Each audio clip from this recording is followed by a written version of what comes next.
नमस्कार. महाराष्ट्र शासनाने वसंतराव नाईक तांडा वस्ती सुधार योजना सुरू केली आहे.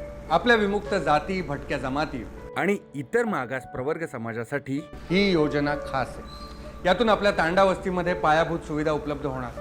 पिण्याचे पाणी, विजेचे दिवे, अंतर्गत रस्ते, गटारे, सेवा भवन, वाचनालय, शौचालय आणि मुख्य रस्त्यांना जोडणारे रस्ते देखील. या योजनेअंतर्गत 50 ते 100 लोकसंख्या असलेल्या वस्तीकरता मिळतील 15 लाख रुपये. 101 ते 150 लोकसंख्या असलेल्या वस्तीकरता मिळतील 20 लाख रुपये. 151 किंवा त्यापेक्षा अधिक लोकसंख्या असलेल्या वस्तीकरता मिळतील तब्बल 25 लाख रुपये. आपण ग्रामपंचायतमध्ये ठराव पारित करून पंचायत समितीकडे प्रस्ताव पाठवू आणि एकदा का मंजुरी मिळाली की आपली वस्ती नक्कीच बदलेल. इतर मागास बहुजन कल्याण विभाग, महाराष्ट्र शासन.